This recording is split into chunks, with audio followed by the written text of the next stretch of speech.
Bien, voy a presentar los tres ponentes que tenemos. Óscar Martínez es un graduado de nuestra facultad, cursó ya hace unos cuantos años, en Económicas, en la Universidad del País Vasco, después hizo un posgrado de Auditoría de Cuentas, ha hecho otros programas de formación, ha sido analista de mercado ya desde el año 2003 en distintas empresas, en CMC Markets, luego estuvo en Iberseguros como analista de renta variable, gestor de carteras y director de inversiones en el Banco Caminos, fue director de inversiones en Norwealth Capital, agencia de valores, y desde hace 2 años es responsable de gestión de carteras y en Norbolsa, la Sociedad de Valores de Bolsa, que como sabéis es una empresa potente, no sé si seguirá dependiendo, supongo que sí, de Kutxabank en buena parte. Sí. Así es. Ahí en nuestra querida Torre de Iberdrola, una vista preciosa sobre todos nosotros. Óscar va a hacer un planteamiento, una presentación sobre todo de la evolución esperada de los mercados financieros, aunque luego pueda hacer las cuñas o hablar de lo que quiera después. Pablo Mugarza es gerente de valores y del grupo Nervión, porque son también una correduría de seguros. Hemos estado hablando antes, igual los que estabais conectados les habréis oído, él es también graduado de la Facultad de Económicas, hace ya años, estamos hablando de los años 70, entonces una persona que ha visto mucho en estos mercados financieros. Ha visto muchas subidas y muchas bajadas. Empezó pues hace más de 40 años en el mundo de las inversiones, hace 35 ya de alguna forma se estableció por su cuenta, tanto con la parte de seguros como con la de gestión de patrimonios, y pues es el gerente, director general, socio de Nervión Agencia de Valores.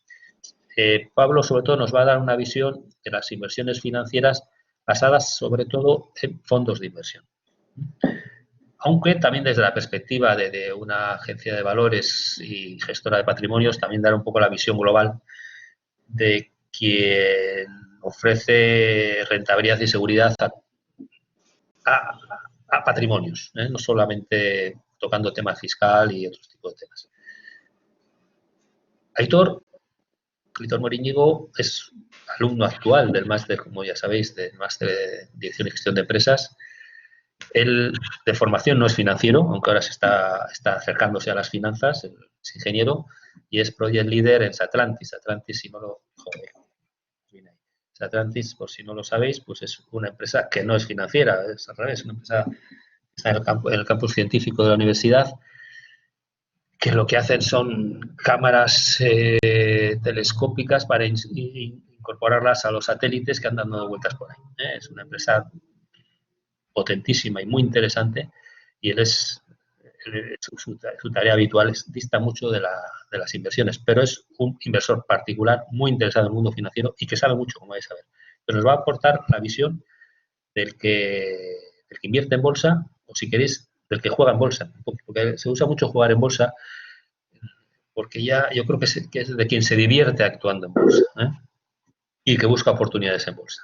Es un planteamiento distinto, igualmente válido, pero distinto al de que busca la seguridad y la rentabilidad y la tranquilidad de sus inversiones financieras, que pueda representar más Pablo o incluso Óscar, porque Norbolsa también es una empresa en general bastante segura en este tipo de cosas. Son perspectivas distintas sobre una misma realidad, que son complementarias y que todos saben de lo de todos, pero bueno, nos hemos repartido así un poco las tareas. Entonces, si os parece bien, empezamos con Óscar, que quizás sea el planteamiento más general, y luego incorporaremos a Aitor y cerrará Pablo. Entonces, quitamos esta presentación. Bueno, tienes la palabra, Óscar, si quieres. Muy bien. Yo Gracias, John, por la presentación. Buenas tardes. Bueno, voy a compartir. A ver, ya. Le he puesto ya, si quieres le compartimos ya. Ahí está. Muy bien. Bueno, indicaba, ¿lo veis? Se ve bien, ¿verdad? Sí, perfectamente. Vale. Como indicaba John, bueno, yo un poco de la situación actual de los mercados Y bueno, pues de la estrategia, de alguna manera, bueno, desde Norbolsa, desde nuestra casa, y yo como responsable de la misma, bueno, pues vemos, sobre todo de cara al segundo semestre del año, bueno, pues en un año tan complicado y tan, si se me permite la expresión, tan rara avis como el que estamos viviendo. Entonces, bueno, lo primero de todo, para centrar un poco y tratar de hacer una comparativa, pues, bueno, la última crisis financiera global, que todos recordáis, bueno, pues es relativamente reciente, bueno, ha mediado un poco más de una década, de 2008, y bueno, pues siempre los economistas y en mercados tratamos de comparar con el pasado para tratar de buscar explicaciones y soluciones a futuro. Entonces, bueno, desde esa comparativa sí que nos estamos dando cuenta que de momento parece una crisis que va a ser más corta o está siendo más corta de momento, aunque desde el punto de vista macro, todo de crecimiento económico, como se ve en la transparencia en la parte de arriba de la izquierda, bueno, pues a nivel general en los países las previsiones es que, por ejemplo, este año versus 2009 la caída del PIB sea sustancialmente más abultada.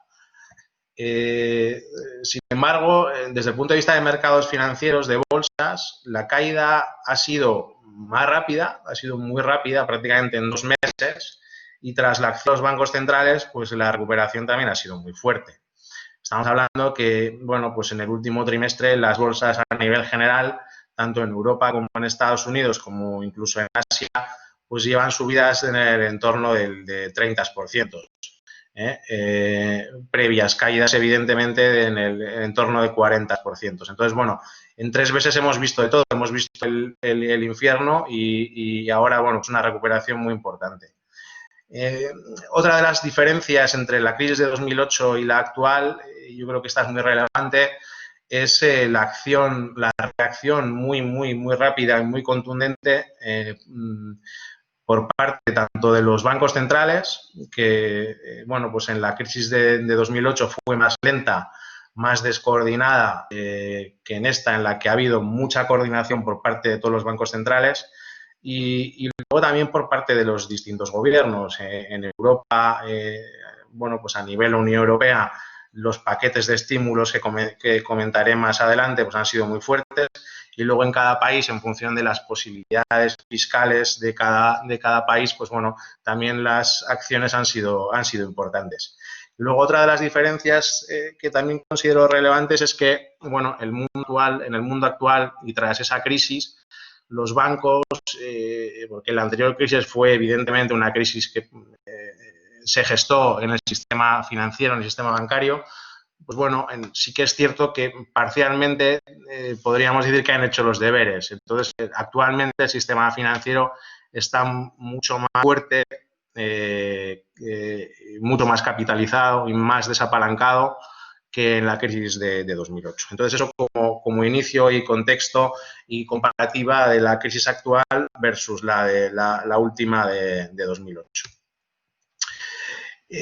Lo relevante, a mi entender, es que, y como decía anteriormente, la verdad es que las políticas monetarias y fiscales son las que están marcando el devenir de los principales activos financieros, del comportamiento de los mismos durante el semestre. Como veis, yo pongo aquí estos son índices a nivel global, tanto de renta fija como de renta variable, y bueno, veis que el más lastrado es este es un índice del Goldman Sachs Commodity Index de materias primas, bueno, que veis que a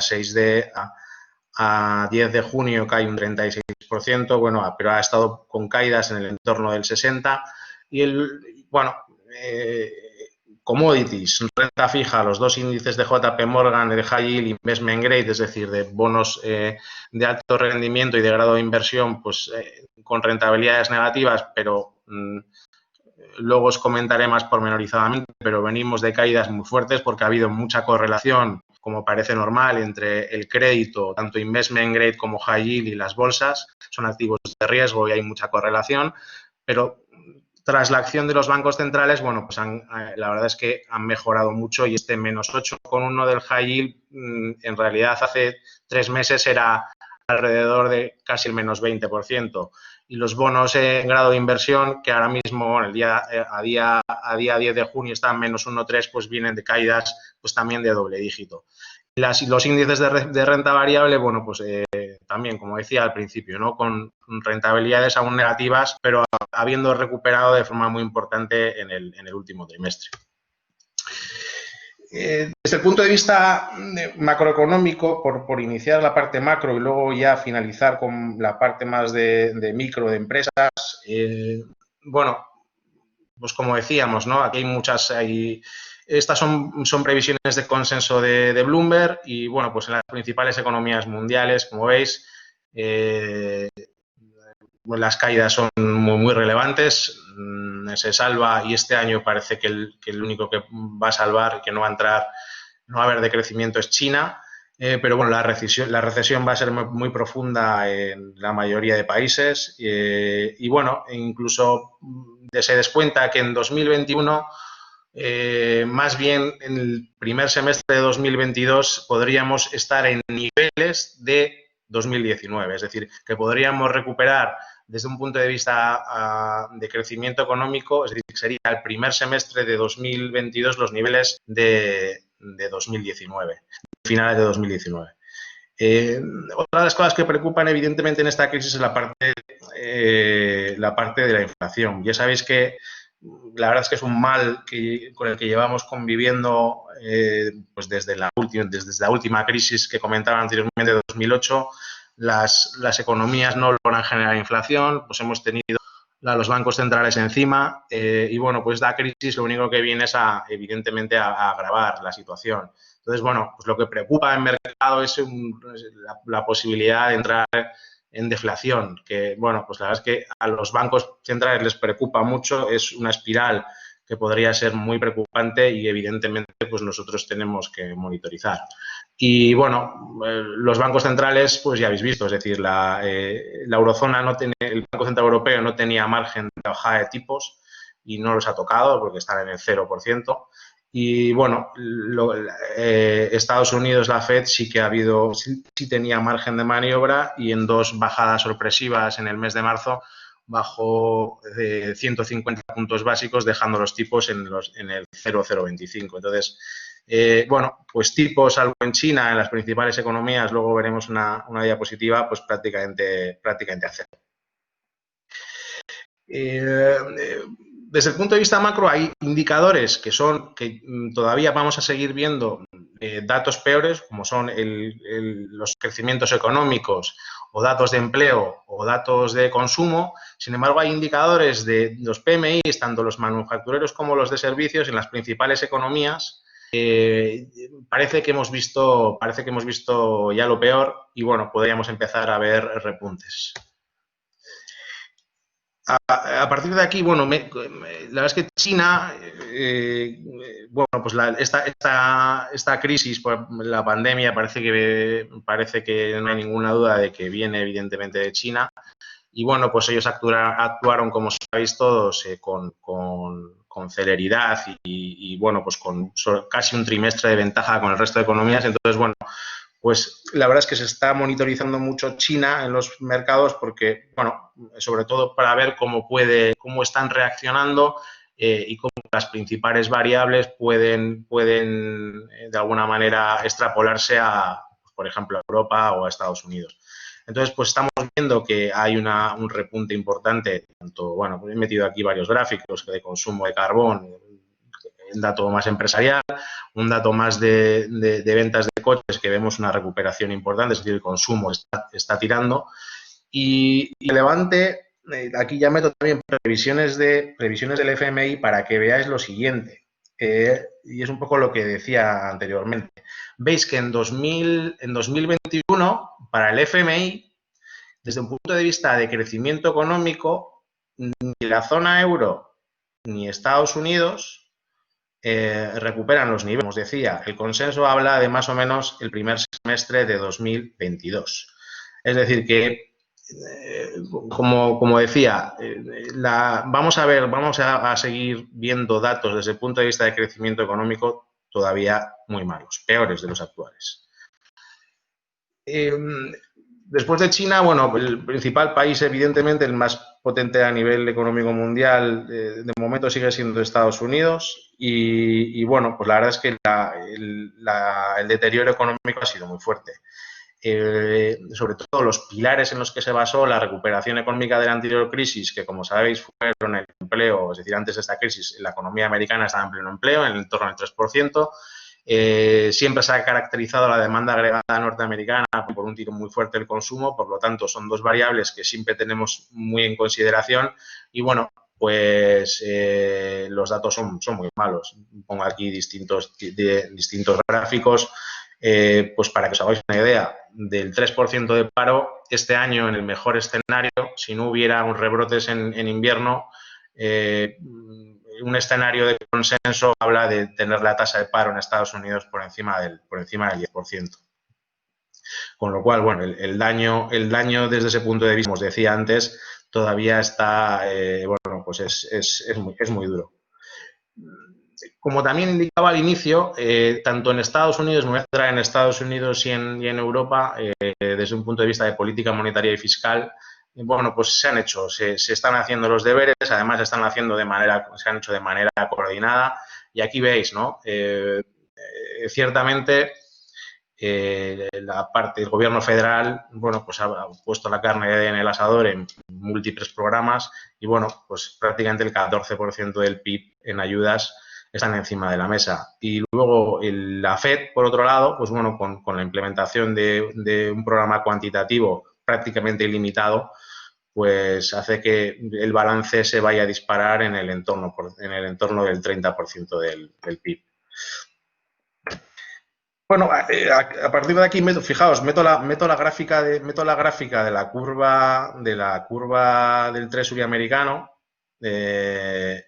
para que veáis cómo estaban los tipos en la línea de arriba a finales del año pasado, donde que teníamos prácticamente el bono a 10 años en el entorno del 2% y bueno, pues ha habido un desplazamiento prácticamente paralelo, sobre todo en la parte corta de la curva, tras la bajada de las dos bajadas consecutivas de 150 puntos básicos por parte de la FED. El consenso espera que, bueno, había habido una discusión el mes pasado a ver si íbamos a ver tipos negativos y finalmente el mercado descuenta que la FED se ha parado y que los tipos se van a quedar en ese entorno como están ahora, entre el 0 y el 0,25 y no vamos a ver tipos negativos en Estados Unidos. Pasando a la eurozona, pues la verdad es que lo que preocupa y lo que estamos monitorizando es la gran divergencia que hay por países. En esta crisis lo que estamos viendo, el gráfico de arriba a la izquierda del sector de viajes yo creo que es muy característico, es que hay gran diferencia entre, bueno, la creación de riqueza y de PIB en las distintas economías y vemos que las periferias, fijaos, Portugal y España, pues son los dos países europeos más dependientes, en este caso del sector turismo, que pues lamentablemente va a ser de los más afectados en la crisis actual. Además, también va a influir mucho el tejido empresarial, tanto fundamentalmente en países periféricos y en España en particular, pues sabéis el peso específico que tienen las pequeñas y medianas empresas que, bueno, pues en esta crisis lamentablemente también son las que van a subir. Y luego un poco lo que os decía de la tasa de paro. Fijaos que la tasa de paro en Europa prácticamente ha subido un poquito, pero vamos a ver tasas de paro en Europa de doble dígito. Y evidentemente, pues de forma más dramática en países de la periferia como España, Italia o Portugal. Y evidentemente también se están haciendo los deberes, tanto a nivel Unión Europea, EU27, pues también, como veis,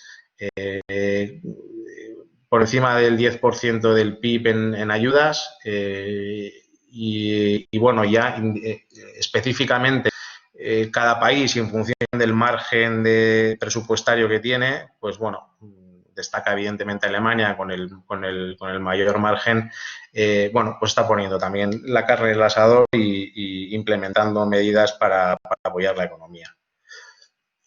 Y el BCE exactamente igual, es decir, el BCE, como decía, lo importante de forma coordinada, bueno, pues con un programa cuantitativo de compra activos muy ambicioso, que va a aumentar el balance prácticamente al 60% del PIB de la Unión Europea y que, bueno, pues actualmente los programas activos suponen en torno del 14%, con lo cual, bueno, muy ambicioso, mucho más ambicioso que 2008 y, bueno, pues es un punto de inflexión para los mercados. Decía que lo que nos preocupaba en el mercado y lo que hemos visto estos meses es la fragmentación, esa dispersión que hay y eso evidentemente preocupaba mucho al Banco Central Europeo entre los... esta diapositiva me gusta mucho porque la verdad es que es muy gráfica. Veis un poco la prima de riesgo de los principales países periféricos, quitamos Grecia, pero Portugal, Italia y España, fijaos, al inicio de la crisis se han disparado las primas de riesgo, los bonos se fueron muy para arriba en rentabilidad, justo el bono alemán hizo lo contrario, es decir, eso fue huida hacia la calidad y se fue con rentabilidades más abajo y bueno, pues tras la acción del Banco Central Europeo, como veis en el gráfico, pues bueno, se ha contenido y se ha logrado reducir muy sustancialmente las primas de riesgo con la acción del Banco Central Europeo comprando deuda. Y es que esto la verdad es que es único en la historia económica europea, es decir, veis en el gráfico de la derecha toda la curva de los principales países europeos tengo hasta 10 años, pero por ejemplo en el caso de Alemania o Suiza, Alemania el 20 años, Suiza el 30 años, es decir, las curvas están todas en negativo hasta, bueno, pues prácticamente todos los plazos. Y únicamente, en este caso, bueno, pues como veis, los periféricos, a pesar de que, bueno, el comportamiento ha sido mejor, son los que conservan de alguna manera, con Italia en este caso a la cabeza, rentabilidades positivas. Esta es la curva alemana y como, bueno, pues un poco lo mismo, ¿no? 31 de diciembre, que seguíamos en rentabilidades en la de arriba. Veis que el 10 años alemán estaba en el entorno, a finales de año, en el entorno del menos 0,20. Comenzó la crisis a principios de marzo y fijaos lo que ocurre siempre con el boom, con el bono alemán. Hay crisis, salen todos los activos de riesgo, se van al bono alemán y pasaron, el 10 años pasó del menos 0,20 a prácticamente por encima del menos 0,80. Luego, evidentemente, como decíamos, pues bueno, tras la acción del BCE se ha normalizado y lo tenemos en niveles de menos 0,40 actualmente. El BCE no tiene margen de maniobra y evidentemente no va a seguir sin bajar tipos de interés. Y bueno, ya por último, en la última parte de la presentación, pues es ya un poco más la parte micro en la que bueno, pues la situación empresarial sinceramente es dramática. Va a haber revisión de guías y profit warnings, ya estamos viendo muchos, pero vamos a ver muchos más. Las empresas están a todo correr reduciendo costes, prácticamente en casi cualquier sector. Evidentemente, los más damnificados son los sectores más afectos al ciclo. Y bueno, pues evidentemente también estamos viendo múltiples rebajas de dividendos. Es una tendencia que vamos a seguir viendo y, bueno, pues nos tenemos que ir acostumbrando. Las empresas van a sí o sí porque no pueden pagar la rentabilidad por dividendo que estaban pagando hasta ahora.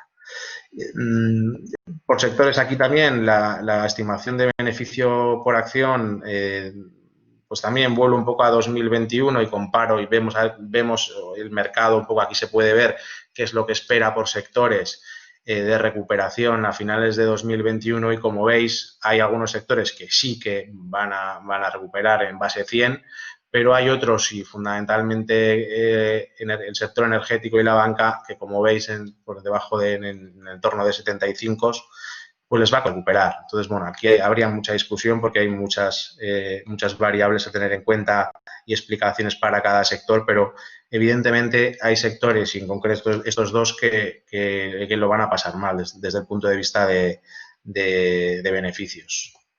Y por último, para finalizar, bueno, pues lo que hago es, veis distintas gráficas. Esto es la de la izquierda es el MSCI World, el de la derecha es el Eurostoxx 600 europeo.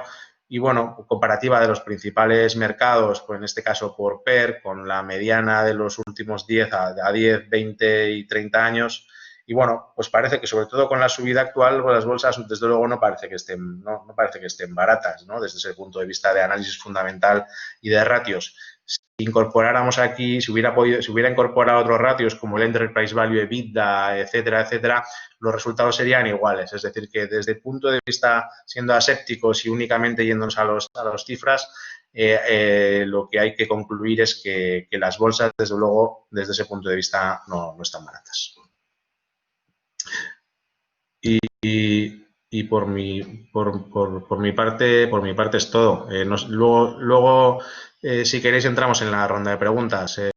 John, lo hacemos así, ¿verdad? Sí, porque para llevar mejor los tiempos, si no os importa, lo hacemos así. Entonces, muchas gracias, Óscar. Gracias. Muchísima información la que nos has dado. Luego la presentación la dejaremos colgada en Edela para los alumnos y si no inconveniente, pues si alguien la pide le podríamos enviar. Vamos a ver, ahora entramos con Aitor. Había conseguido que me pusiera la cámara, John. Vale. Confiaba en ti. O sea, que genial. Ya está. Vale, perfecto. Puedo pasar las diapositivas aquí mismo, ¿no? Vale, sí. De acuerdo. Debería ser. De acuerdo. Vale, pues lo primero agradeceros a todos que os hayáis conectado un viernes a las 4, como decía John al principio, pues bueno, esperemos que sea interesante para todos. Yo os voy a hablar más del punto de vista de la inversión particular. Mis diapositivas no son para nada técnicas en ese sentido. La verdad es que la presentación de Óscar ha sido increíble, un montón de datos y yo voy a ir más un poco al aspecto más cualitativo, ¿no? Entonces, bueno, con el debido disclaimer, ya lo decía John al principio, yo no soy financiero, no tengo una formación, un background en económicas ni finanzas, pero bueno, sí que soy una persona pues que siempre ha sentido mucha inquietud por las inversiones. Llevo ya unos cuantos años gestionando mi propia cartera y bueno, lo que os voy a contar aquí es un poco mis impresiones, lo que he podido leer, lo que he podido ver, lo que he podido experimentar yo mismo y hablar con otros, lo que he hablado con otros inversores también y un poco pues mis propias experiencias, ¿no? Si alguien tiene pues luego al final algún comentario tal, pues a mí me encanta debatir de estas cosas. Bueno, entonces he dividido la presentación en dos bloques. En el primer bloque voy a hablar de lo que son las ventajas del inversor particular respecto al inversor profesional en cuanto a gestión de cartera y demás. Y en el segundo bloque hablaré un poquito de tips o experiencias que he tenido yo en bolsa que me parecen interesantes y de cómo creo que hay que invertir. Entonces, bueno, pues yo cuando me hablan de inversión particular, pues se me va a la cabeza a Peter Lynch y a estos dos libros que ha escrito o que escribió en su día, One Up on Wall Street y Beating the Street. Son dos libros que están traducidos al castellano y recomiendo a todo aquel que quiera iniciarse en bolsa porque la verdad es que son muy interesantes, ¿no? Peter Lynch decía que la bolsa no es como el golf, que los inversores aficionados pueden batir a los profesionales. Esto yo lo considero totalmente cierto. Sí que es verdad que también aquí hay que hacer una contextualización. Sí se puede, pero es complicado. O sea, quiero decir, hay que tener tiempo, hay que tener pues una cierta disposición a analizar empresas, a analizar sectores, a ver cuáles son las mejores inversiones en cada momento y además hay que tener estómago, ¿no? O sea, quiero decir, la inversión en renta variable no es para todo el mundo porque no todo el mundo tolera el mismo grado de volatilidad. Entonces hay que estar preparado para ver caer la cartera a plomo, como ha pasado hace un par de meses, y estar dispuesto a hacer una revisión e incluso a invertir más si fuese necesario. Entonces, bueno, aquí ya empiezo con un poco con las ventajas que considero que tiene la inversión particular. La primera es que no hay un benchmark, salvo el que se quiera marcar cada uno, ¿no? Es decir, aquí no se trata de batir a ningún índice en concreto, no nos va un bonus en ello, no nos pagan por hacerlo, sino que simplemente es una inversión o es un enfoque a la inversión desde el punto de vista del hobby o porque nos gusta o porque nos interesa, pero desde luego no arriesgamos nuestro puesto de trabajo ni nuestra reputación como inversores. Tampoco tenemos que gestionar el dinero de otros, luego entonces pues se quita bastante presión. Y esto es una ventaja muy interesante y muy importante a la hora de ejecutar la toma de decisiones, ¿no? La segunda ventaja que le veo yo a tener una cartera propia es que se ajusta perfectamente al estilo y personalidad y estrategia de cada uno. Los fondos de inversión, aunque hay muchísimos, pues no todos tienen una estrategia que se ajuste a nuestras necesidades o a nuestra filosofía de inversión, y entonces el gestionar nosotros nuestra propia cartera tiene esa ventaja añadida de que yo puedo concentrarla o diversificarla lo que me interese. Puedo invertir solo en 4 posiciones o en 40, puedo equilibrar o balancear la cartera como quiera, puedo utilizar cualquier tipo de estrategia y no todos los fondos se van a esto. La tercera ventaja está relacionada con la anterior, y es que hoy en día cualquier inversor particular tiene acceso a una variedad de herramientas increíble. Tanto productos derivados como futuros, swaps, warrants, todo tipo de herramientas de inversión y de mercados. Se puede invertir en cualquier geografía, se puede invertir en cualquier empresa, y de hecho es muy interesante precisamente el poder acceder a empresas muy pequeñas, muy líquidas, donde un fondo de inversión realmente no puede invertir, o bien por regulación, o bien por política de inversión, o bien porque obviamente esa iliquidez no se la pueden permitir, ¿no? Entonces, precisamente en este tipo de escenarios o en este tipo de empresas es donde un inversor particular puede aportar mucho valor, ¿no? Y puede sacar mucho alfa. Alfa es la rentabilidad adicional a la rentabilidad que da el benchmark o el índice al que se refiere la cartera. Los costes hoy en día, con las plataformas de broker que hay, que son plataformas low cost y online, pues son muy bajos para el inversor particular, y entonces es todavía más interesante. Hay brokers que son tremendamente baratos, y entonces pues sale rentable, ¿no? Invertir por uno mismo en ese aspecto. Aquí un pequeño disclaimer también es que hay muchos brokers anuncian el 0 comisiones. Lo de las 0 comisiones es mentira, porque suelen hacer front running. Esto quiere decir que se adelantan a la posición que vas a coger y te ejecutan la orden más cara, un poquito más cara de la que tú habías previsto, y el margen se lo llevan. El spread entre la orden real y la orden que da el broker se lo lleva el propio broker. Entonces las comisiones están ocultas o están incorporadas en la propia operativa del broker, y con esto hay que tener cuidado. Es decir, hay brokers baratos y hay brokers que son 0 comisiones. Generalmente 0 comisiones no existe. Y luego, pues por último, la quinta ventaja que le veo es la estrategia de ingresos pasivos o el invertir en dividendos, ¿no? Al final sí que es verdad que hay fondos y hay carteras profesionales que reparten dividendo, pero bueno, tradicionalmente no ha sido así, y la única forma de recibir ingresos pasivos, o la más seguida, era el formarse una cartera de empresas blue chip, ¿no? Empresas muy maduras que invierten o reparten gran parte de sus beneficios en forma de dividendo, con rentabilidades, payouts muy, muy altos. Entonces, aquí, bueno, pongo la famosa frase de Rockefeller de que lo único que le da placer en la vida es ver los dividendos procedentes de sus inversiones, y esta es la estrategia que han seguido tradicionalmente muchos inversores particulares, los conocidos como inversores en dividendo, ¿no? Es otra ventaja adicional. Y bueno, ya pasando un poco al bloque de experiencias o de tips o de vivencias que he tenido yo. Esta parte de la presentación os la estoy haciendo a vosotros, pero casi cuando la estaba maquetando, pues me la estaba haciendo a mí mismo, ¿no? Un poco para recordar todo lo que he aprendido y ponerlo un poquito ordenado. Aquí quería hacer un pequeño homenaje a Benjamin Graham, porque, bueno, no lo he dicho al principio, pero yo soy un inversor en valor, es decir, invierto a largo plazo, estudio las compañías y suelo comprar o invertir en compañías cuyo valor intrínseco es superior al precio de cotización. Por lo tanto, pues me las compro con descuento y no tengo problema en esperar a que se revaloricen. Eso se llama Value Investing y el padre fundador del Value Investing fue Benjamin Graham, que operó en los mercados en los años 30, justo después de la Gran Depresión del 29, y fue profesor de Columbia y fue el profesor de Warren Buffett, ¿no? Del archiconocido Warren Buffett.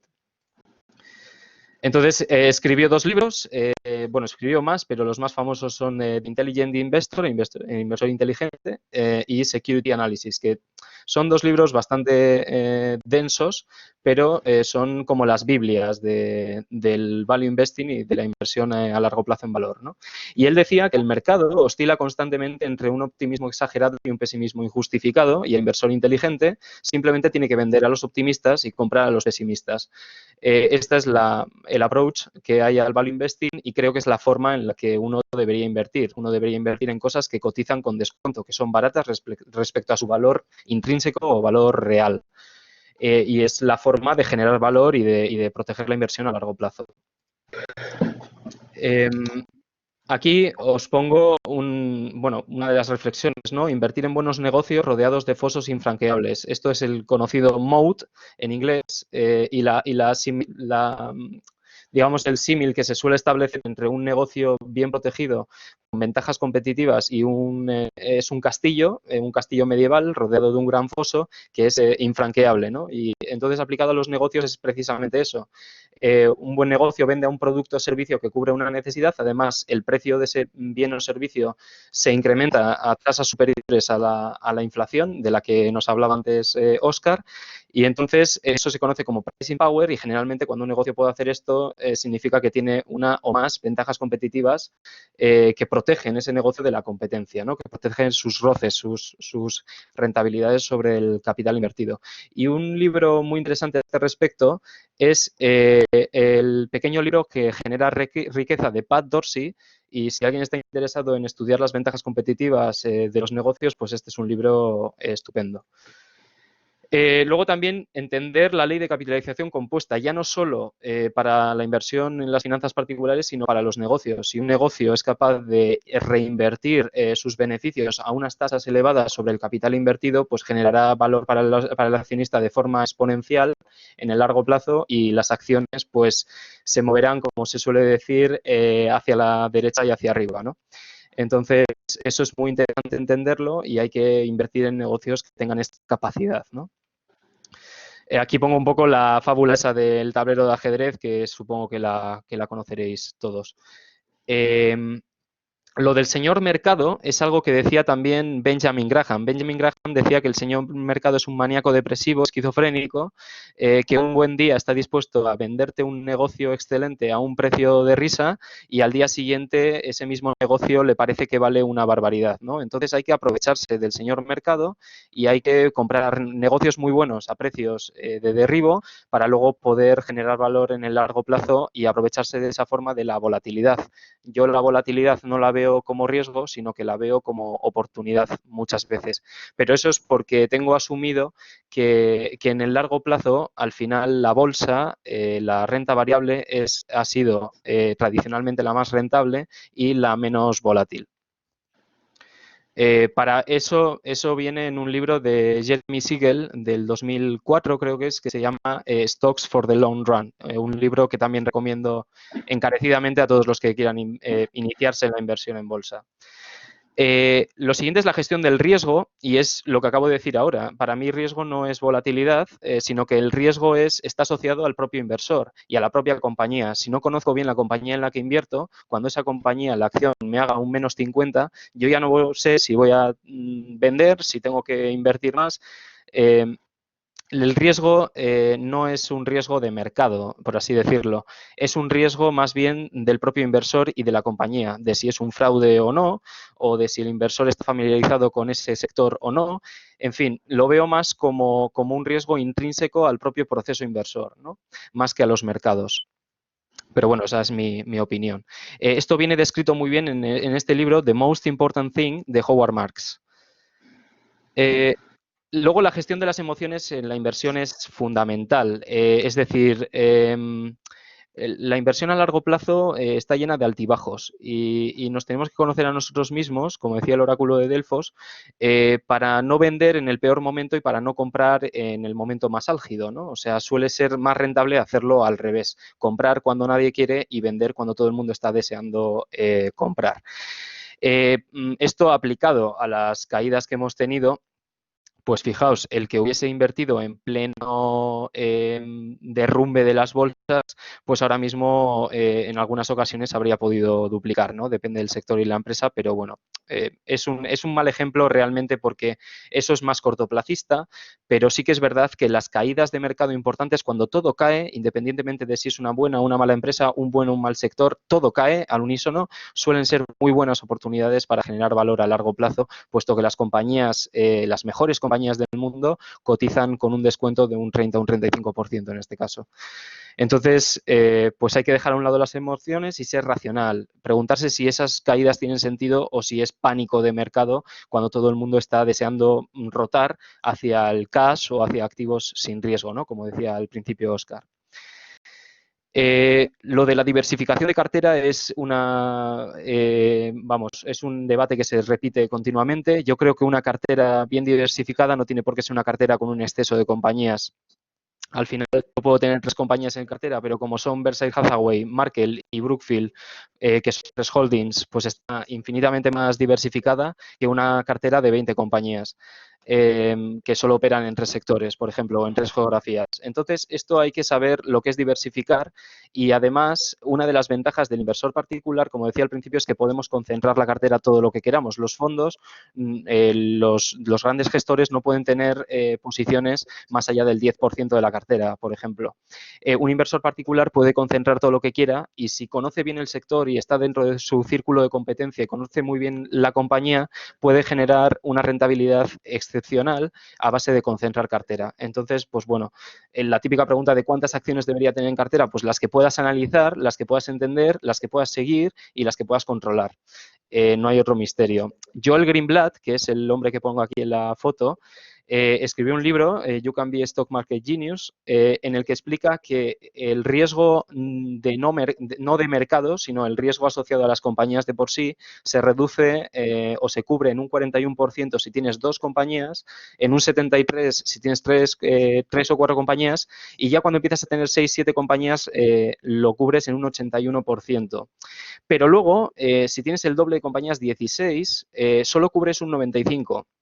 Y si tienes 500, cubres un 99%. Esto nos dice que realmente el tener más de 6 o 7 compañías, que son las que puedes llegar a entender y son las que puedes llegar a seguir, los reportes anuales, las conference calls, etcétera, que hay que hacer un trabajo, el incrementar el número de compañías más allá de esas 6 o 7 no te cubre más riesgo asociado a esas compañías, sino que es contraproducente, ¿no? Entonces es una idea muy interesante. Siempre a una inversión aplicado al inversor particular, obviamente. Los fondos están regulados y tienen que cumplir una serie de normativas impuestas por la CNMC, ¿no?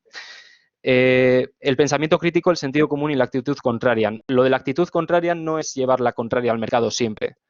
Es simplemente estar dispuesto a llevar la contraria durante mucho tiempo porque has estudiado, porque has analizado, porque te conoces la compañía y porque sabes que el resto del mundo, aunque suene un poco tal, no tiene razón y tú sí. Eso es un poco, pero bueno, aquí lo dejo un poco a juicio de cada uno. Y ya estoy terminando con estas diapositivas. Me gusta mucho lo de leer y no parar de aprender, ¿no? Al final un inversor tiene que estar leyendo continuamente y aprendiendo sobre nuevos sectores y nuevas empresas. Y este es Charlie Munger, que es el socio de Warren Buffett, y él siempre dice que no conozco a ninguna persona inteligente que no esté leyendo constantemente, ¿no? Entonces yo creo que es muy importante el seguir aprendiendo, seguir formándose y el seguir analizando todos los días un poco más. Y con esto ya, pues simplemente el último consejo, ¿no? Paciencia, ahorro y largo plazo, que es lo único que funciona. Y bueno, ahí os dejo pues redes sociales y correo electrónico. Y pues una vez más, muchísimas gracias, ¿no? A todos. Muchas gracias, Aitor. Muy, muy ameno, muy bien dado, con bibliografía. Tú no eres un jugador puro, eres un inversor, a su estilo. Bien, Pablo, pues es tu turno. Aquí va a hablar la voz de la experiencia. Bueno, Vamos a ver, muchas gracias, John. Bueno, yo, si me permitís, os voy a explicar realmente a qué nos dedicamos nosotros, ¿no? Nosotros somos dos o tres sociedades que a lo que nos dedicamos realmente es a la gestión patrimonial. Es decir, nuestros clientes fundamentalmente son personas físicas a las que intentamos obtener, nuestro objetivo fundamental es intentar mantener el poder adquisitivo del patrimonio de estas familias a lo largo del tiempo. Para lo cual, no solamente nos movemos en el campo puramente financiero, sino también tocamos temas que consideramos que son muy complementarios y importantísimos a la hora de la gestión patrimonial de la familia, ¿no? Como son principalmente el tema fiscal. Como sabéis, el tema fiscal constantemente está cambiando normativas y demás y hace que todos los clientes tengan una gran preocupación por este campo, ¿no? Si nosotros somos capaces de poder llevar un seguimiento de la fiscalidad, hablo solamente a nivel de personas físicas, y en los campos no solamente de IRPF, sino también sucesiones y donaciones, dado que, bueno, pues nuestros clientes también se van haciendo mayores y hay que planificar y tener bien ordenado todo lo que es el impuesto de sucesiones, ¿no? Sucesiones, donaciones, usufructos, etcétera, etcétera.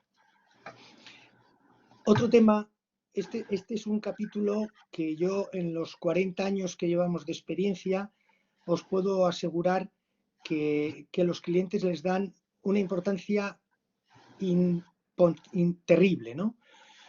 Sobre todo en los últimos años, porque como las rentabilidades que se obtienen a las carteras no son muy sabrosas, pues si consiguiéramos por lo menos sacar una rentabilidad fiscal bien optimizada, pues la verdad es que igual conseguíamos más rentabilidad por ahí que la puramente financiera, ¿no?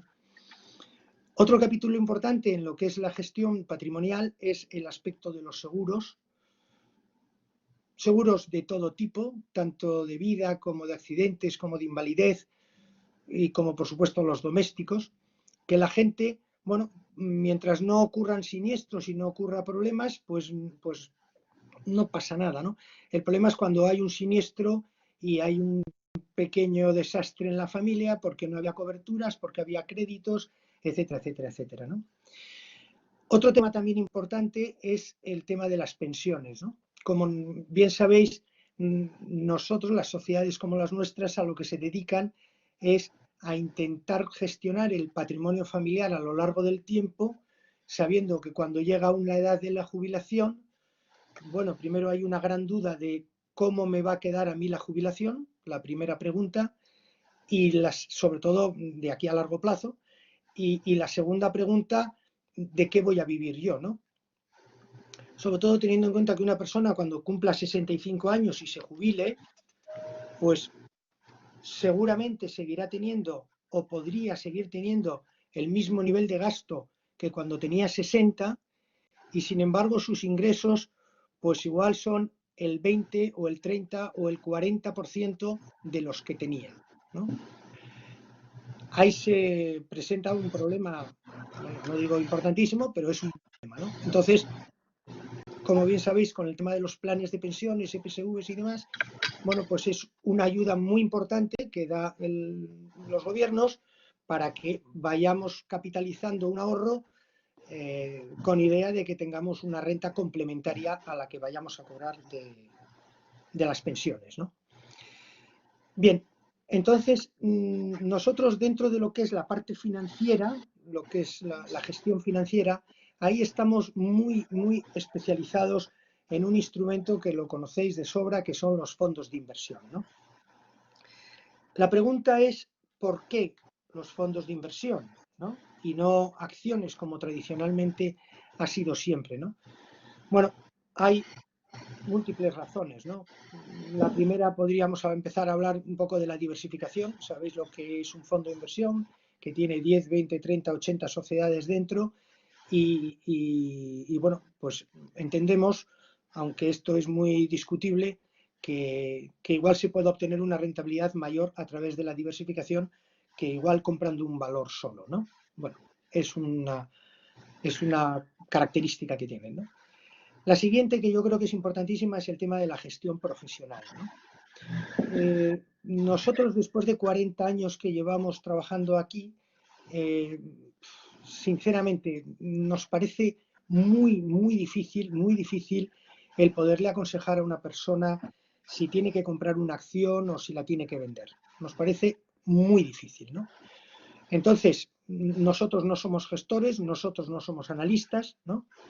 Y entonces nosotros vamos por el camino de analizar fondos de inversión que tú puedas comprar. La verdad es que no todos, porque creo que en España se pueden comprar como 14.000 fondos de inversión, lo cual es una borrachera, ¿no? Es absurdo intentar conocerlos. Y entonces nosotros vamos más por el camino de hacer una selección, que ahora os explicaré de dónde la hemos sacado, una selección de X fondos, y esos fondos, que pueden ser 30, 40, 50 fondos de inversión, los conocemos con bastante profundidad y a lo largo de muchos años, y bueno, pues nos atrevemos a hablar un poco de ellos, ¿no? Nos atrevemos a hablar un poco de ellos.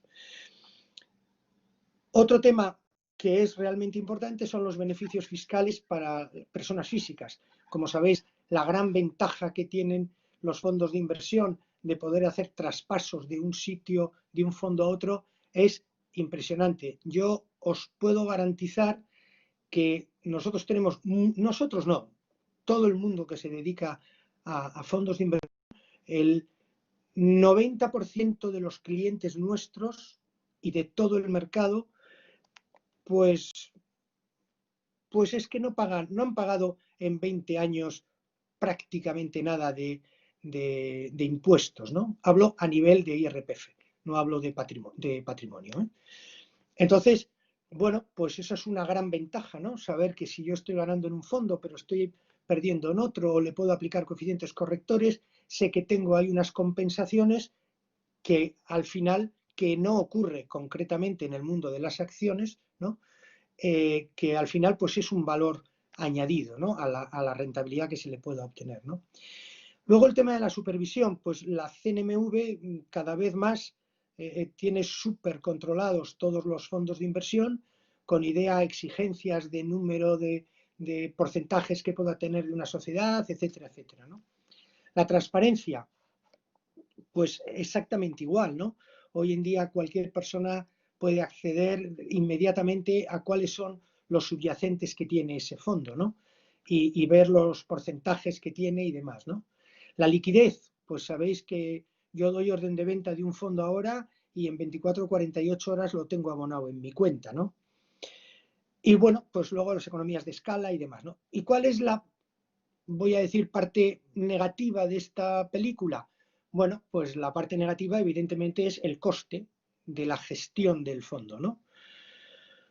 Bueno, esa comisión de gestión, yo os puedo comentar que en los 3 o 4 últimos años, con arreglo a la norma MiFID II y tal, que se implantó a nivel mundial, bueno, pues han pegado una rebaja muy importante en todos los fondos de inversión. Pues os hablaría del orden de entre un 20 y un 30%, ¿no? Es decir, que el señor que hace 4 años pagaba de comisión de gestión del 2%, bueno, pues hoy está pagando el 1,4 o el 1,5, ¿no? Por lo tanto, está obteniendo una rentabilidad adicional a la que obtenía anteriormente con el mismo fondo, ¿no? Entonces, claro, esos fondos están gestionados por esos equipos de gente que yo os decía al principio, que saben mucho más que nosotros, están gestionados por ellos, pero claro, ellos están cobrando pues eso, unas comisiones pues del orden de un 20, un 30% más bajas, ¿no? Y bueno, probablemente pues ese mundo, luego hay mucha polémica porque habréis oído hablar también del tema de las retrocesiones de los fondos de inversión, de que los EAFIs, por ejemplo, pues no cobran retrocesiones y solo te cobran una comisión fija al cliente. Bueno, hay múltiples variedades para poder hacerlo de una manera o de otra, ¿no? Bien, respecto al tema de la selección de fondos, que os decía al principio que nosotros lo que hacemos es seleccionar esos fondos, ¿no? Bueno, pues yo creo que aquí, para tener éxito en esta gestión, yo creo que hacen falta dos cosas.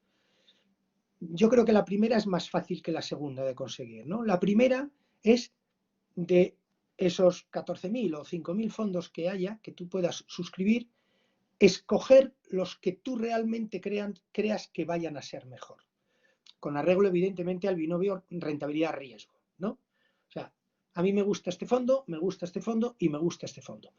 Yo me atrevo a decir por una razón, porque cuando nosotros estamos con un cliente nuevo y nos trae dónde tiene este señor sus posiciones de fondos, en el Santander, en el BBV, en la Cucha, en Fineco, en el otro, en Norbolsa, que también tienen clientes el dinero en Norbolsa, evidentemente, Óscar, ¿no?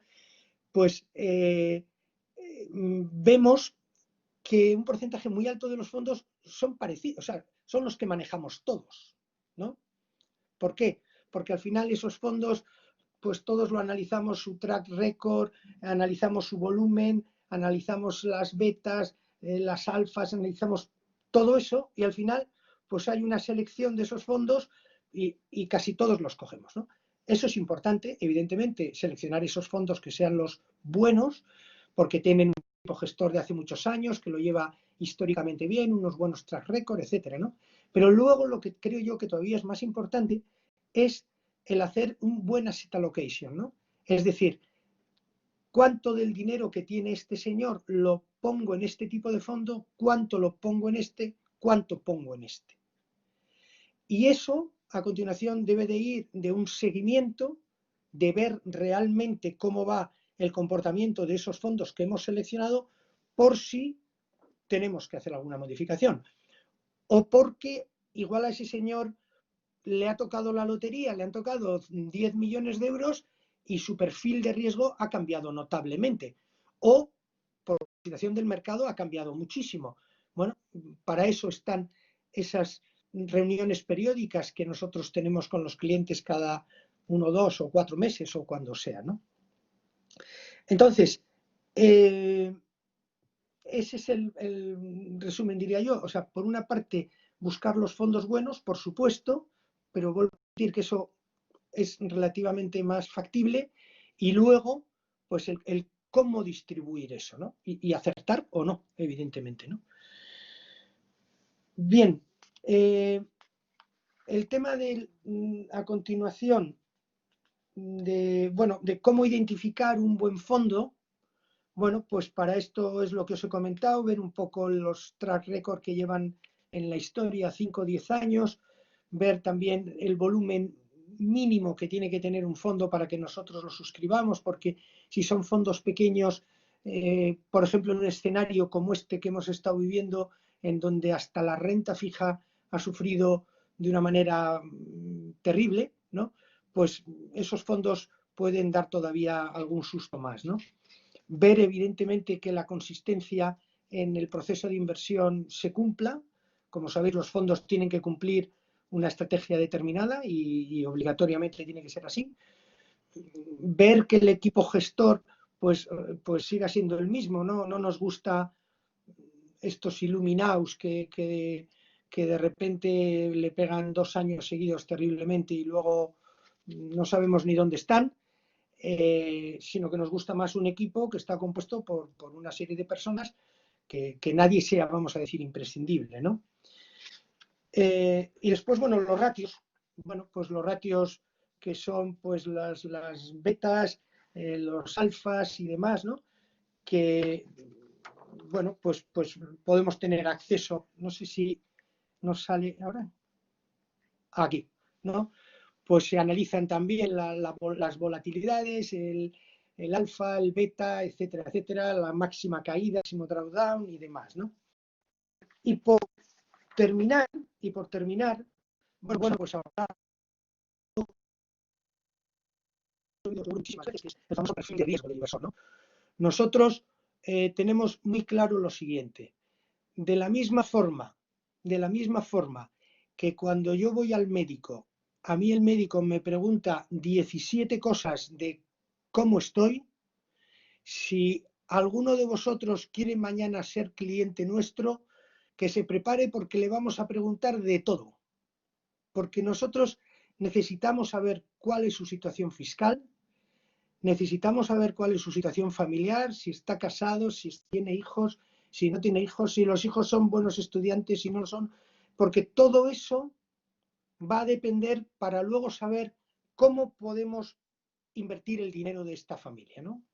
Evidentemente, cuantos más problemas pueda tener, voy a decir, en casa, pues porque, por lo que sea, o porque tenga un hijo con problemas de salud o lo que sea, pues lógicamente su perfil de riesgo debería de ser más prudente, ¿no? Entonces, esto es fundamental. Nosotros necesitamos conocer un poco su vida y milagros en este sentido, ¿no? Y luego, además, por supuesto, hacerle el famoso test de idoneidad, ¿no? Que sabéis también lo que es, que le haces pues 10 o 15 o 20 preguntas y bueno, pues con arreglo a eso nos da una serie de datos que junto con la experiencia que nosotros tenemos y un poco ese olfato, bueno, pues nos atrevemos a decir en qué tipo de fondos podría invertir, ¿no? Por lo menos ahora. Quizá, evidentemente, más adelante pues irán modificando.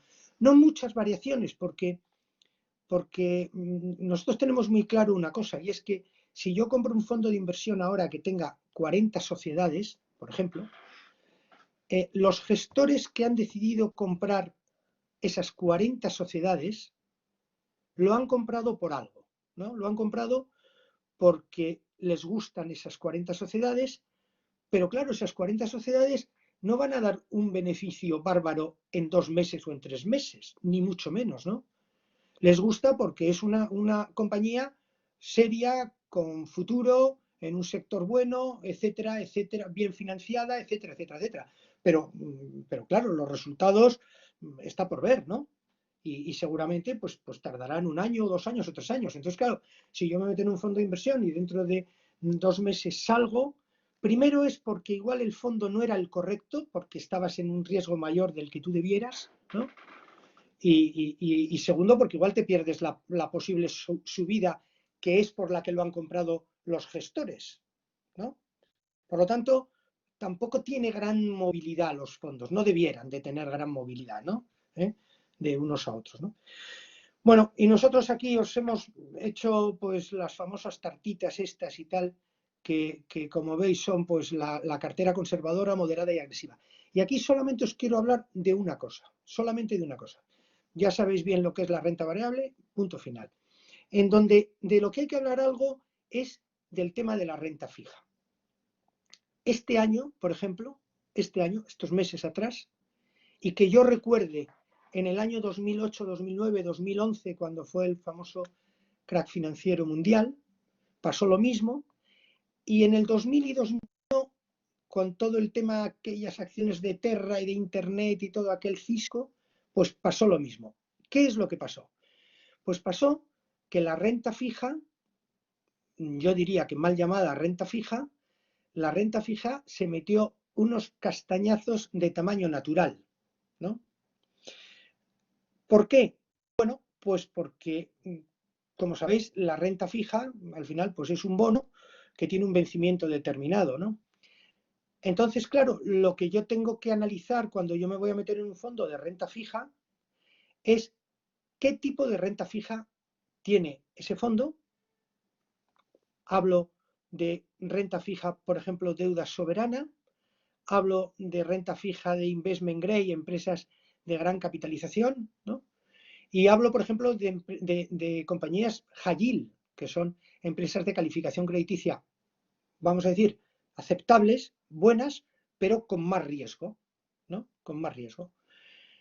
Entonces, esto es lo primero que yo tengo que ver, que es un poco la calidad crediticia que tengan esa renta fija donde yo estoy invirtiendo. 2, tengo que analizar la duración de esa renta fija. No es lo mismo que yo me compre un bono de Repsol a 1 año vista que a 30 años vista o a 10 años vista, ¿no? Si hay una sacudida como la que ha habido ahora, toda esa renta fija, incluso la de alta capitalización, han tenido caídas del 5, del 10 y del 15% en 15 días. ¿Por qué?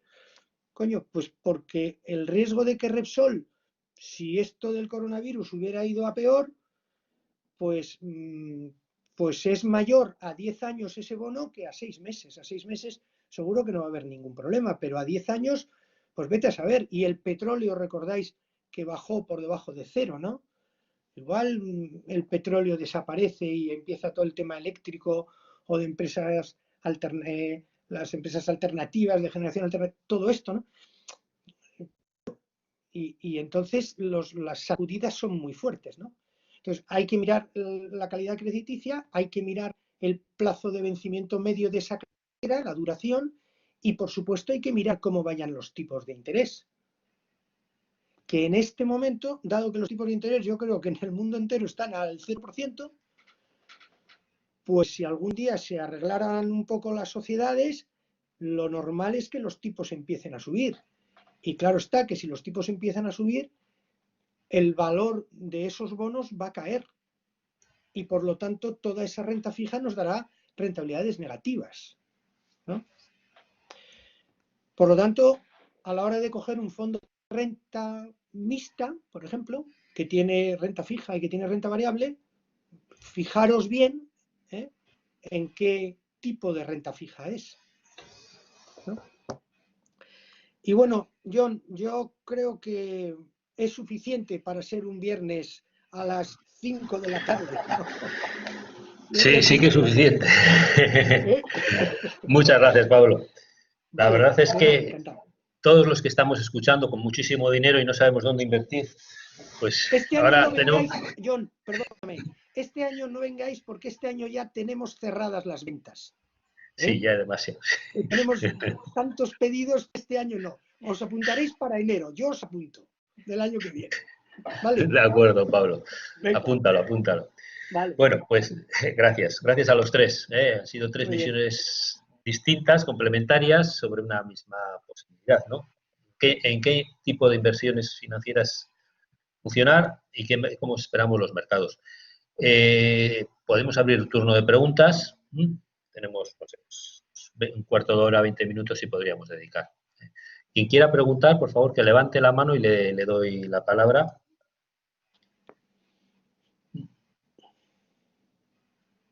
¿Se anima alguien?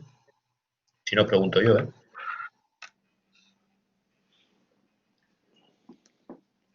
Bueno, pero hago una pregunta yo. Venga.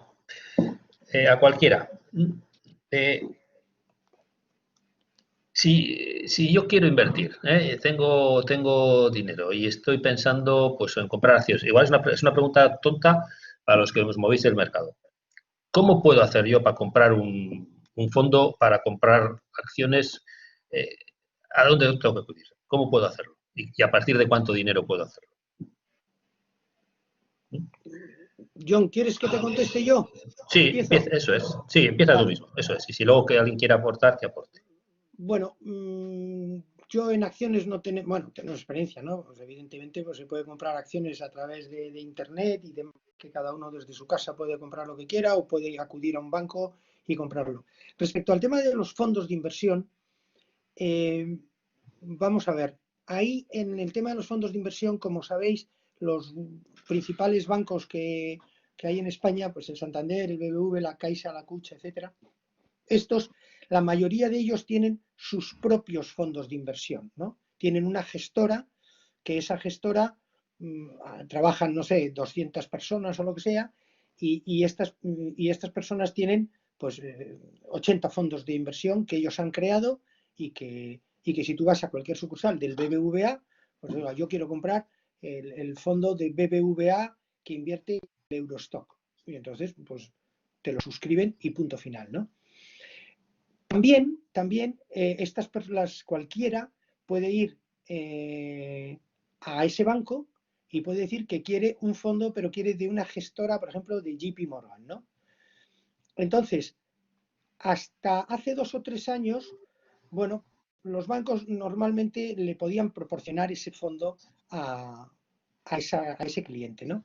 Pero hoy en día, a no ser de que ese señor vaya con una cantidad importante de dinero, que va con 2 millones o 1 o 4, lo que fuera, que entonces pues puede él exigir algo, pero si va un cliente normal a comprar 80.000, 100.000, 200.000 euros de un fondo determinado, de una gestora de estas, pues es muy probable que igual no se lo puedan dar. A no ser de que esté dispuesto a aceptar que le cobren una comisión de custodia por la compra de ese fondo. Eso es por una razón solamente, nada más, que es que los bancos hoy, cuando venden un producto de esa gestora extranjera, la retrocesión que le hace esa gestora es bastante más pequeña que la que le hacía antes, hace 3 o 4 años, ¿no? Y entonces, ¿qué ocurre? Que los bancos dicen, oiga, si usted viene, voy a decir, con una cantidad de 100.000 euros, pues si usted quiere tendrá que comprar fondos de los nuestros, ¿no? Y si no, pues le tendré que cobrar esto, con lo que ya pues encarece un poco más la compra, ¿no? Y entonces el cliente pues igual se lo piensa y no quiere, o sí, ¿no? O sí, porque igual le gusta mucho ese fondo y está dispuesto a comprarlo, ¿no? Entonces, pero es decir, que comprar, yo creo que se puede comprar cualquier fondo, ¿no? Sobre todo en estos 5 grandes bancos importantes, y lo único que se te puede encarecer por ese coste que el banco quiere cobrar, porque si no, no le salen bien los números, ¿no? Y esa Aitor, es la forma. perfecto. Dime. Aitor, que es un inversor particular, ¿tú cómo compras?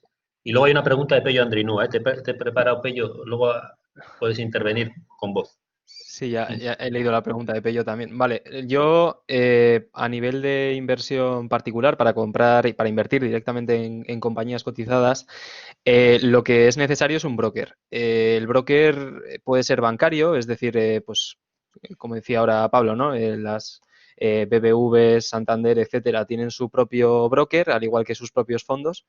Y entonces simplemente con ser cliente de esos bancos, pues ya te habilitan una cuenta broker. Y se puede invertir pues en las geografías, acciones, índices, etcétera, que tenga habilitado ese broker en concreto.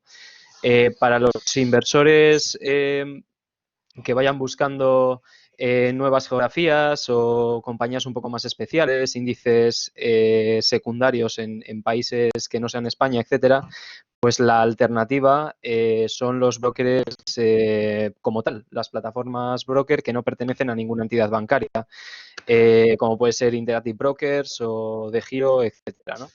Entonces, esto, pues con abrirte una cuenta, rellenar el formulario y depositar unos fondos, bien sea a través de transferencia de acciones que ya teníamos compradas en otra plataforma y las gestionamos para que se transfieran a esta nueva cuenta, o bien aportando capital directamente, pues ya podríamos comprar la compañía que quisiéramos en la cantidad que quisiéramos. Y al final, pues para invertir en acciones no hay límite, generalmente inferior ni por supuesto superior.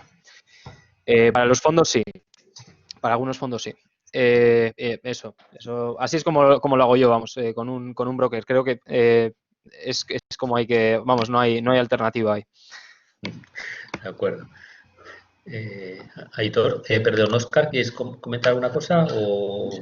Sí, no, un poco al hilo de lo que comentan tanto Aitor como Pablo, y respondiendo a tu pregunta, es que afortunadamente hoy en día, hace unos cuantos años era un poco más complicado, porque bueno, no había muchos intermediarios financieros independientes. Afortunadamente, a día de hoy, pues tanto las plataformas brokers más online que estaba comentando Aitor, como intermediarios financieros y más independientes, como el que representa Pablo, o los bancos de toda la vida, que, bueno, pues en este caso proveen a los clientes tanto de sus fondos de inversión, volviendo al tema de los fondos de inversión, como de fondos de inversión de gestoras internacionales, pues hoy en día, afortunadamente, hay múltiples opciones, además, costes diferentes, es decir, afortunadamente, cada vez se han apretado más las comisiones.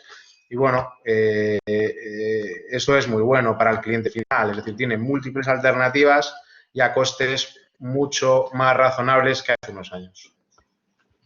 Perfecto. Bueno, Pello, si quieres hacerla tú misma, si te animas. Hola, buenas tardes. Buenas tardes. Sí, Escuchamos, nada, sí, nada, yo es por comentar, ¿no? Pues al final todo el mundo dice que, bueno, pues nunca hay que vender en pérdidas y hay que comprar pues cuando la bolsa está baja, pero eso cómo se sabe, ¿no? Y yo por dar un ejemplo, yo tengo acciones del Sabadell de hace, no sé, 2-3 años y, joder, que hace 3 años que estaban súper bien. Ahora están pues perdiendo un 70% este año, ¿no? Entonces digo, ¿cuándo hay que vender eso? ¿Y cuándo hay que comprar, no? Porque ahora dicen, no, cuidado, bueno, ahora no se puede comprar porque hay mucha incertidumbre. Y hace 6 meses que estaba pues empezando a caer un 3, un 4, un 7, pues oye, no es recomendable vender. Entonces, a mí me surge esa incertidumbre siempre, que después de visto todo el mundo es listo, pero hay que las decisiones hay que tomar cuando hay que tomarlas, ¿no? Esa es la pregunta. Si, pues no sé dónde está, pues hay gente que pone un stop loss en el 7% y dice, mira, yo, si mis acciones, mis bonos, lo que sea, pues baja un 7%, yo me salgo. Pero bueno, pues no sé si el 7 es una buena cifra, si el 8, el 4, el 20, no sé dónde está el límite, ¿no? Y en ese sentido, pues los expertos tienen alguna norma, alguna regla o alguna cosa en ese sentido, ¿no? Sí. Gracias, Pello. Gracias. Gracias a vosotros. Venga. Bueno, ¿quién coge el guante? Mira, cojo yo el guante, Pello. Bueno, la verdad es que yo creo que lo más importante es, yo creo que en la presentación, Aitor, yo creo que lo ha explicado muy bien, es situarte un poco tú como inversor, y me explico. Creo que es muy relevante primero establecer cuál es el horizonte temporal de tu inversión. Tú ponías el ejemplo de que tenías compradas acciones de Sabadell hace 3 años. Evidentemente, Sabadell está dentro del sector financiero, que es uno de los sectores que peor se han comportado pues en los últimos años. Además, las perspectivas del sector, pues la verdad es que no son nada halagüeñas, como indicaba la presentación. Entonces, pues ya es una cuestión de casi de costo-oportunidad. Entiendo que si has comprado Sabadell, bueno, habría que saber un poco el por qué has comprado la compañía, es decir, qué nivel de conocimiento tienes de la compañía y sobre todo eso, es decir, cuál era tu horizonte de inversión y a partir de ahí entiendo que si la has comprado, porque yo también lo que siempre aconsejo cuando invierto en bolsa es evidentemente utilizar un dinero que no se vaya a necesitar en un corto medio plazo. Entonces, es una pregunta difícil de responder, depende. Es decir, luego hacía referencia a un 7%. O sea, incluso ni los gestores profesionales nos marcamos esos stops. Es decir, va un poco dependiendo de exactamente qué es lo que estamos gestionando. Es decir, yo no gestiono igual un mandato para un plan de pensiones o un fondo de inversión que de renta variable que un mandato para un plan de pensiones o un fondo de inversión con un perfil mixto en el que además de renta variable incluye también renta fija. Y una misma compañía pues puede estar en cartera en un perfil más agresivo más tiempo que en un perfil menos agresivo, en la que si la situación de mercado va un poco en contra, pues en este caso nos podemos plantear deshacer la posición. Por eso es una respuesta, es una pregunta compleja en el sentido, parece una pregunta sencilla, pues una pregunta en realidad bastante compleja porque depende de la casuística que tú tengas, Pello. Sí, pero yo, ¿puedo intervenir? John, ¿puedo intervenir o no? Ah, sí, por supuesto, claro. Ningún Vale, problema. perdona, gracias. No, a ver, obviamente está claro que si tú lo miras desde un horizonte temporal de largo plazo, pues cada uno tiene su estrategia y cada uno tiene su forma de trabajar, ¿no? Y tiene su situación y su coyuntura y lo que sea. Pero obviamente si tú vas a la maximización de beneficios a medio plazo, ya no digo a largo plazo, a medio, a corto plazo, pues obviamente dejar caer un 70%, como he dejado caer yo, pensando de que, pues en un repunte ya pensabas que tenías expectativas de que eso se fuera a recuperar, pues no sé, pues creo que ha sido una mala decisión, ¿no? Entonces dices, pues oye, mira, yo en otras acciones que he tenido y que he visto que ves un poco la tendencia, pues como muchos gestores decís, oye, pues tú márcate tu política de trabajo y dices, oye, pues mira, yo cuando me baja un 7% yo escapo, ¿no? Por decirlo de alguna forma. Y oye, que luego sube, mala suerte, pero si tu histórico de inversión te dice que, pues oye, cuando baja un 7, lo normal es que baje un 20, incluso que llegue a un 40, pues oye, pues es digamos, tu base de datos, por decirlo de alguna forma, ¿no? Entonces, a mí eso sí que eso sí que estoy viendo, ¿no? Pues en otras acciones que he tenido, en otros fondos que he tenido, que cuando bajan un 7, pues de 10,9 bajan un 20 y bajan un 40. Entonces dices, joder, ¿por qué no cuando baja un 7 no me salgo, ¿no? Pues no sé, es a veces que no tomas la decisión porque piensas que en un momento va a subir, ¿no? Y me ha sucedido con el coronavirus en otros fondos que tenía que bajaron un 40 y han subido un 50, pero en este periodo de 3 meses. O sea, era increíble, o sea, ha hecho un efecto V increíble, ¿no? Yo, Desde el punto de vista de fundamentales o, no sé, otra serie de parámetros de gammas o cosas que funcionan, que manejan los expertos, que yo para nada soy un experto en eso, bueno, una fórmula mágica que no la habrá, obviamente. Si no, Claro. serían ricos y yo sería el único pobre aquí, ¿no? No la hay, Aitor. no la hay. Pello, no la hay. Yo creo que lo explicaba muy bien Aitor, Aitor, veo que es que depende un poco de. Aitor hablaba de la gestión de las emociones y creo que para los inversores es una cosa muy importante. Y luego tú hablabas, Pello, acabas de decir un poco de una metodología, ¿no? También creo que es muy importante y decías que en algún momento la has tenido, tener una metodología de trabajo en ese sentido, es decir, que claro, sí, evidentemente has gestionado las emociones, con esa inversión las has gestionado mal, pero es absolutamente humano, porque evidentemente lo que esperabas, has dejado caer el valor, pensando evidentemente que el valor podía rebotar, ¿no? Igual obviando otra serie de consideraciones que habría que haber tenido en cuenta a la hora de tomar la decisión. Pero bueno, es que eso forma parte de las emociones y del comportamiento humano, en definitiva. Entonces, por eso creo que lo más es la metodología de trabajo a la hora de tomar decisiones de inversión. Y eso no es fácil. yo Pues mi punto de vista es que, mira, siempre conoce lo que tienes y por qué lo tienes, ¿no? Al final, lo importante es conocer bien las compañías que tienes en cartera y antes de invertir, hacerte siempre la pregunta de si eso cae un 50%, vuelves a comprar o no. Porque si la respuesta es que no, pues lo mejor es que no inviertas. Obviamente habría que ver por qué ha caído un 50%, ¿no? Porque si la tesis cambia, pues evidentemente puede que lo más sensato sea salirse. Pero creo que, como decía ahora Óscar, no hay fórmulas al respecto. Yo te voy a hablar de una inversión que me salió tremendamente mal. A mí me cayó una compañía en un día un 50 y pico. Me avisó un compañero y me metí y efectivamente, ¿no? Además he estado de vacaciones y vaya vacaciones. Entonces, ahí me di cuenta de que no conocía la compañía, o sea, no conocía la tesis porque salió un informe bajista, me leí el informe y no logré entenderlo, o sea, no lo entendía, ¿no? Entonces, si no entiendes un informe que sacan de la compañía es que no entiendes la compañía.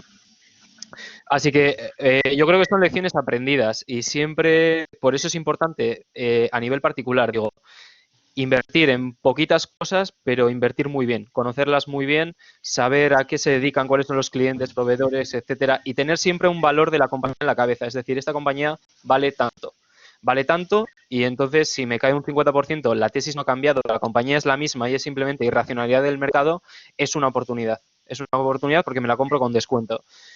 Si la tesis ha cambiado porque han investigado al CEO y robaba caja o lo que sea, pues lo mejor es vender. O sea, lo mejor es vender. Porque no te la conoces o ha cambiado la tesis o no tienes una idea clara de por qué invertiste, ¿no? Entonces, yo creo que a eso, cuando me refería antes en las slides al riesgo, yo creo que el riesgo es ese. El riesgo es no conocer la compañía, entre otros riesgos, ¿no? No es la volatilidad, porque la volatilidad, si te conoces muy bien la inversión y muy bien la compañía, puede ser una oportunidad más que una amenaza, un problema. Entonces, mi recomendación es que si te ha caído mucho y no la conoces y crees que no tiene sentido, pues es mejor venderlo. Pero bueno, Solo como ejemplo, digo, creo que fue hace más o menos 10 días, que los fondos que apostaban a la baja se metieron en el Sabadell y empezaron a apostar a la baja y en 3 días subió un 15%. Y eso que hubo unos fondos que entraron como en un, no sé, en el 10% del capital, una cosa así, compraron el 10% de las acciones y entraron a la baja y en 3 días subió un 15%. Y digo, ¿dónde está la lógica, no? Sí, no hay mucha. Yo creo que no es cuestión de buscarle lógica al mercado. El mercado muchas veces no tiene lógica y es totalmente irracional. O sea, quiero decir, el rebote en V que ha habido ahora es racional. Pues hombre, es que está todo basado en expectativas futuras y en emociones, ¿no? Entonces, creo que no hay que buscarle la lógica al mercado. Lo que hay que buscarle es la lógica a los negocios. Y si tú comprendes el negocio y crees que tiene futuro y crees que tiene unas ventajas competitivas que lo van a proteger y que ese producto se va a seguir vendiendo como hasta ahora y que tiene un crecimiento aceptable, pues da igual lo que diga el mercado. Lo importante son los beneficios de la compañía, no la cotización. Sí, pero bueno. Muchas gracias, Aitor. Igual vamos a dar a una pregunta más, porque son las 5:30 ya. No. Gracias, primero, gracias por intervenir. Y has tocado un tema clave, que es el que todos queremos saber. Pero vamos, no es fácil. Muchas gracias, Pello, de verdad. Venga, ¿alguna pregunta adicional? Y así, que somos 5:30, que era un poco Javi. Venga, perfecto, espera, que te doy voz. Y cerraremos porque tenemos un poquito el criterio de no pasar mucho. Javi. Hola. Sí, aquí estás, perdón. Te doy. Con 4 preguntas rápidas, pero un pelín complicadas.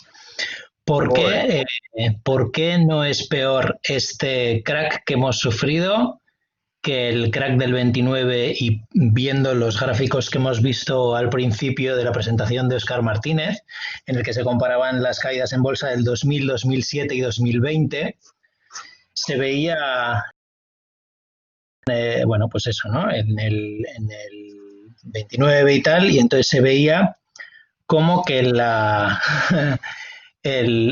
bolsa estaba ya en una V, ¿no? Como recuperándose. Entonces, ¿por qué no puede haber otro crack del 29 más fuerte incluso?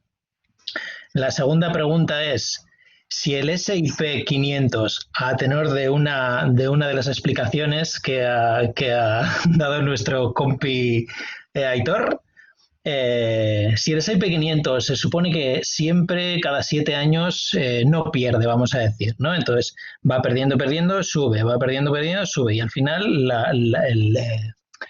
la media es que sube. Al final el S&P 500 o la bolsa en general son índices, con lo cual en el S&P 500, que habrá 500 empresas, las empresas entran y salen.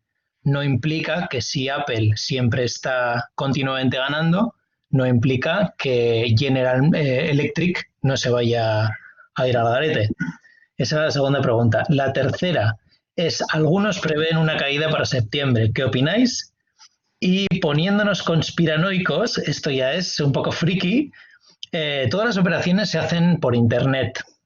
Entonces, ¿cómo sabemos o cómo no sabemos que nuestras operaciones pueden ser anticipadas por bots? Ahí van las 4. Bueno, pues a ver si brevemente sois capaces de torear bueno, este toro. yo gracias Javi, sobre la que hacía, la primera que has hecho, que hacía referencia a mi presentación, podemos vivir otro, es decir, yo lo que venía a decir es que la crisis actual de momento parece, desde el punto de vista bursátil, y con el corto periodo de tiempo que podemos analizar desde que la hemos visto, que son 3 meses, porque empezó en marzo y estamos en junio, vemos sustanciales diferencias. Pero yo no quiere decir que la bolsa ha recuperado de momento en V, pero bueno, todavía queda, esta crisis no ha acabado. Y ya con esto paso a responderte a la última que has hecho. ¿Qué va a pasar en septiembre? Pues la verdad es que no lo sabemos. Nosotros somos optimistas. ¿Por qué somos optimistas? Y yo lo explicaba en mi presentación. Fundamentalmente por la acción de los bancos centrales y los gobiernos. Yo decía que habían puesto la carne en el asador y, bueno, pues las medidas son muy importantes, las medidas son coordinadas bueno, pues lo que sí que yo he aprendido en los 20 años que me llevo dedicando a esto es que no hay que ir en contra de los bancos centrales, porque te vas a equivocar. Entonces, podemos vivir una caída y en vez de ser una vuelta en V, ser una W y volver a ver una caída perfectamente. Hombre, yo tanto como el crack del 29, pues no me atrevería a aventurar, pero desde luego que la bolsa haya recuperado en V en los 3 meses que llevamos, con esas subidas que yo decía en el entorno de 30%, no significa que no vaya a volver a poder caer. Evidentemente que va a poder caer porque puede haber rebrotes, porque el mercado está tendiendo a los rebrotes, porque puede haber cierres de nuevo fruto de los rebotes de fronteras, confinamientos, países, etcétera, y volver un poco a la rueda. Y existe una posibilidad, con lo cual esa posibilidad es la que evidentemente estamos monitorizando y de ser así, pues perfectamente podríamos ver una nueva caída muy importante en los mercados. Y yo respondo a esas dos. Gracias, Óscar. Venga, ¿alguien se anima con las otras dos o con alguna de ellas? A mí igual me las tienes que repetir, Javi, porque yo ya no me acuerdo de lo que... Con respecto a la segunda pregunta era la del S&P, que bueno, cada 7 años al final sube. Pero claro, sube el índice, pero no implica que todas las empresas que estén en el índice pues vayan a subir, porque unas entran y otras salen porque salen. Eso es aplicable al índice que no dice nada de las compañías que lo componen. Lo que te da eso es una perspectiva sobre lo que es la renta variable y sobre lo que es ese mercado en concreto. Que no quiere decir que, como decías tú ahora, Apple pues pueda tener unos malos trimestres y baje cuando el resto del índice sube, etcétera. Entonces ahí lo que hay que mirar, si eres un inversor particular y no te vas a indexar, o sea, no vas a invertir en el índice, es las compañías en sí, qué guidance tienen, cuáles son las perspectivas futuras de los beneficios, si convierten mucho a free cash flow o no, en fin. O sea, una serie, las dinámicas o las macrotendencias que pueden afectar a los sectores en los que operan las compañías, cómo está la competencia. Eso es un poco, yo soy agnóstico al mercado, más o menos, porque a mí me da igual a veces si sube y baja, porque lo que me interesa es si van a subir o bajar los beneficios, no la capitalización. Para mí la capitalización es una opinión, pero los beneficios son hechos, ¿no? O más bien los flujos de caja. Entonces, al final, Sí, respecto a esa pregunta, es algo que a un inversor indexado le puede interesar, pero a un inversor que invierte en compañías cotizadas, no tanto. No tanto, en términos de múltiplos igual sí, pero no.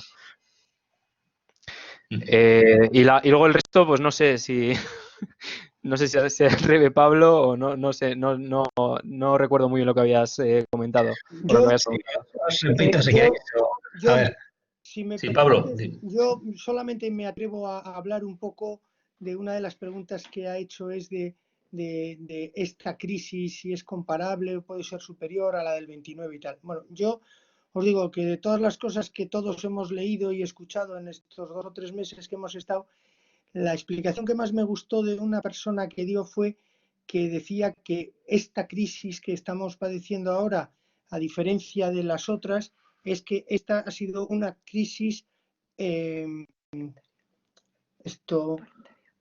a ver, no, espera, la palabra era voluntaria, ¿eh?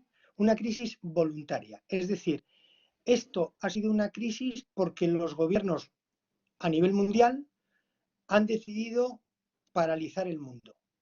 Y entonces han cerrado un porcentaje muy importante de sociedades y el mundo pues se ha paralizado durante 2 o 3 meses y tal, ¿no? Como diciendo que en el momento en el que el tema del coronavirus, que para mí es el motivo fundamental, quizá no el único, pero sí el fundamental de esta situación, en el momento en el que el tema del coronavirus empiece a aliviarse, en ese momento es muy probable que las cosas se empiecen a arreglar desde el punto de vista económico.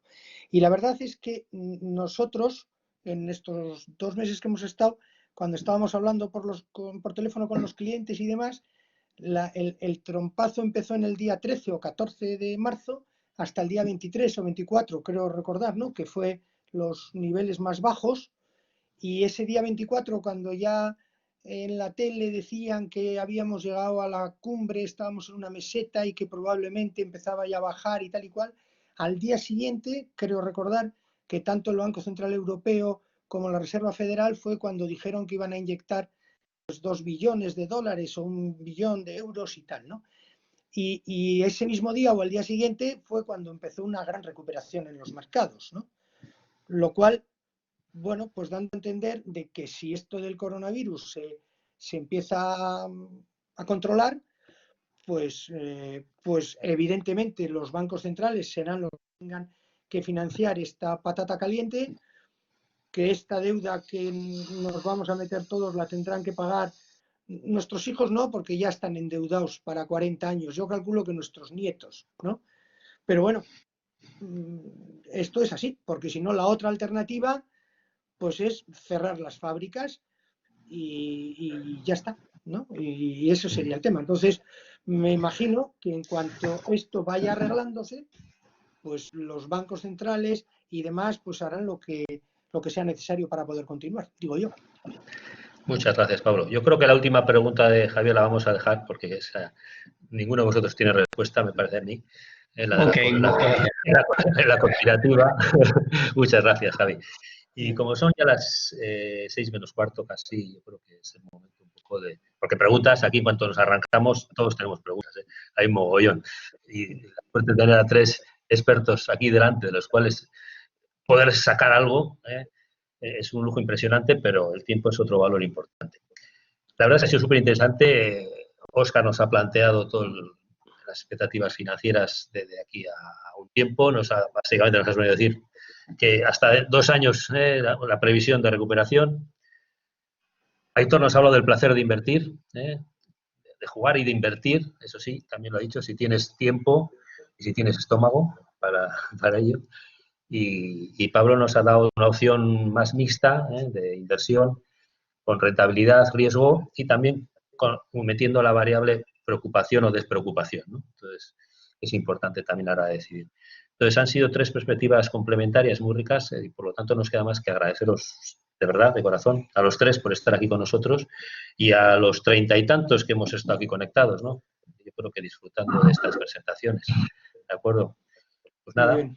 solo Muchas gracias.